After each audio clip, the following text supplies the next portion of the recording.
and welcome to Ed Chat. Here, as always, is your host, Corbin Russell.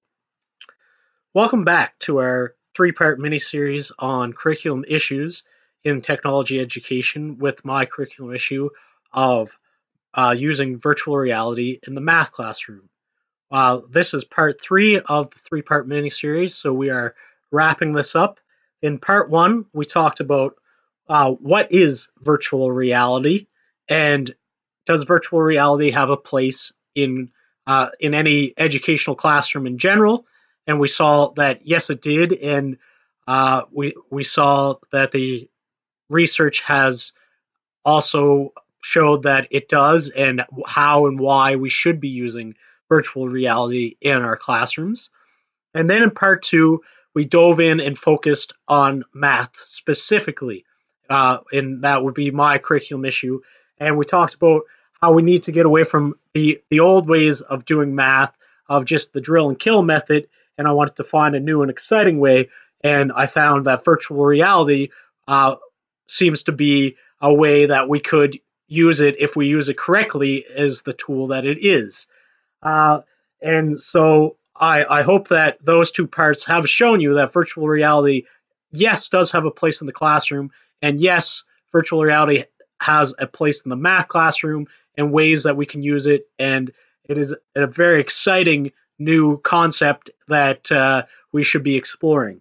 In today's part, I want to talk to you about some headsets and the different headsets that are out there, because we could get bogged down in these headsets. And I went through and did the research, and I just want to talk to you about a few of the headsets and what their capabilities are. I also want to talk to you about some findings that came out of my discussion group again, the last day, what some of those findings were. And I also want to just summarize everything that we kind of talked about in parts 1 and 2, summarize the benefits of virtual reality. So first off, I want to talk to you a little bit about the headsets. There are a lot of headsets on the market right now. And a lot of people, even in my discussion, were talking about, well, what's the best headset to buy? You know, there's a $10 version, and then there's a $1,000 version of these headsets. Now, I did a lot of research in this, and I'll link a couple of the comparison articles in the description as well. And what I had found when reading all the comparisons is it really depends on what you want to do. Now, that being said, the $10 version is perfectly acceptable. You can use it, but keep in mind when you're using the $10 version, it's a cardboard headset, and you need to use it with a smartphone.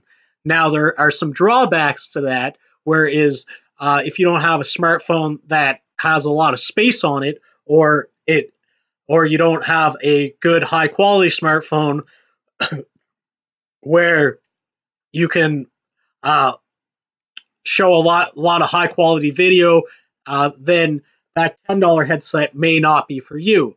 Now, the $1,000 headsets are ones that come with a lot more stuff, and they usually come with little hand controllers where you're able to manipulate the environment that you're in, and everything is done right on the headset. You don't have to purchase any other equipment, and there's hookups that you can hook it up the headset to a TV so everybody can see what you're seeing. Now, what I've found through the comparison is you're going to go the expensive way. The Samsung Oculus headset is the best one for the price. It does everything that the higher end, higher quality ones do for a cheaper price. The Samsung Oculus headset is $600. So what everybody suggests is do some research into what you want to do with virtual reality, and then price out the headsets based on what you want to do and look at the comparison. If all you want to do is be able to immerse the students in that virtual reality environment, then the $10 cardboard virtual reality headsets are great, and you can use those. If you want to get them in a fully immersive environment, get them super engaged in what they're doing, mind you, when you're doing this, remember not to take away from the learning that you want them to do, but then a lot of places are suggesting the Oculus headset for $600, and you can hook that headset up to a TV so you can see what the students are doing. That being said, of course, what we talked about in my discussion group was a few things, and one of the things that came up was about the applications, and some of the apps seem to be good and are educational, and then when you dive into it a little bit deeper, they end up being first-person shooter games for a specific subject, and of course, you don't want to be immersing a student in a first-person shooter type game because that wouldn't be school appropriate. So a lot of what you got to do also is you got to look at and preview all the apps before ever allowing students to do it. Another thing that came out of my discussion that I didn't even think of was some safety concerns around the virtual reality. So you got to make sure that your students are safe at all times. The big safety concern is one, that students get so engaged in what they're doing that there's a movie out there where the person gets so involved in their virtual reality mission, and they go out and they walk right out the door, and they're walking across the street and cars are coming at them, and they're not even knowing because they think they're safe in this virtual reality room, but somebody forgot to shut the door. So although that was made for comedic effect, that could happen to your students, not so much that you're going to let them walk out the door and walk into the street, but they could walk into a wall, they could accidentally punch another student, and so on and so forth. So you need to make sure that your students are safe. The most exciting thing to come out of that discussion group was that all the teachers in there said that they would use virtual reality in their classroom. So that's another argument for why we should be using it, is they all found great ways and got very excited about ways in which they could personally use the virtual reality in their own classrooms. With virtual reality, it's a very exciting thing because looking towards the future, uh, a lot is possible just thinking about how far that virtual reality headsets have come from the 1995 Virtual Boy version to the now, Samsung Oculus Rift version has come such a long way. And just thinking about the ability to be able to take students places that you couldn't afford to take them before, or wasn't unsafe to take them before. Now you can actually take them there. When talking in science about different ecosystems, you can take them to a jungle ecosystem, you can take them to a desert ecosystem and explore those now. You can take your students, you can take your grade 5 classroom to outer space if you want. Now all this is possible thanks to virtual reality.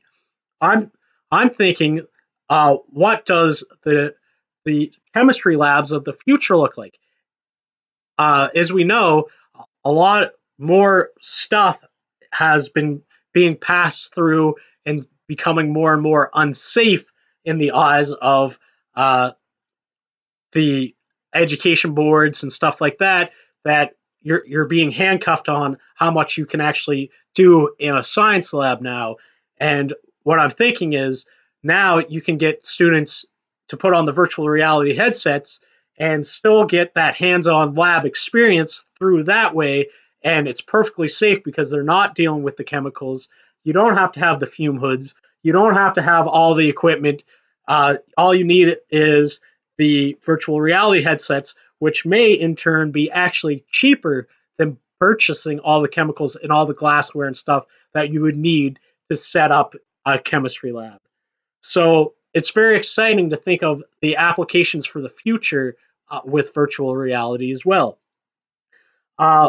So in the past two podcasts, we talked about the benefits of just using it in a normal classroom. Like I said before, you can take students to places that you never could. You can take them there safely. You can do all these things a lot cheaper than you would be able to go and travel to all these different places as well. Now, in the math classroom, the big things were you're going to be able to finally get away from that drill and kill method that has been prevalent for years in math. Even with technological advances, a lot of the math teachers have still went to the tried and true method of drill and kill. And I talked about how a lot of students have their own personal experience in math with the virtual reality and found it to be a great way to learn the math, a very engaging way to learn the math, and that they were actually excited about math.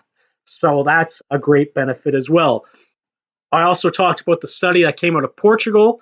The Portugal study showed that the grade 12 students on their national exam, that when they were exposed to virtual reality and were able to do the math concepts in virtual reality, that they can now perform better on that national exam. So what they saw was when the students were doing the work in virtual reality instead opposed to the pencil and paper method, the students were a lot more engaged and they were learning it a lot more than what they would have through pencil and paper methods. Because if you're not engaged or excited about the learning, then you don't truly learn what you want the students to learn.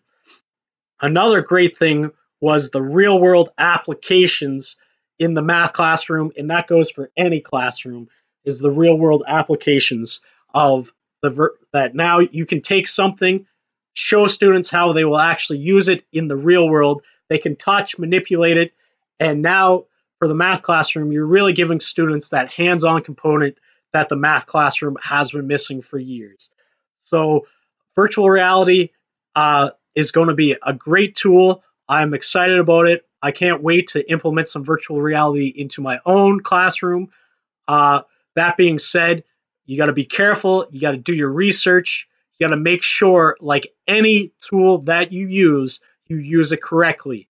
So you need to be able to use virtual reality correctly so that you're actually allowing students to learn what you want them to learn, and you don't take away or distract from the learning because they have this really cool game in front of them that's really fun and really engaging to play, but they missed out on that geometry concept or that math or that calculus concept that you wanted them to learn in the classroom.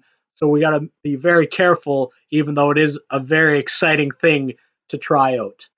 I thank you for listening to my podcasts, this 3-part mini-series. I hope you agree with me that virtual reality has its place in the classroom, that you see ways in which we can now implement it in a math classroom, that you got to be careful with the safety aspects and things like that, stuff that, you're super excited about it, but you got to make sure that you put the work in and you front load the kids, and that you keep their time on the virtual reality limited so that you don't distract from the learning and they get what you need them to get out of it.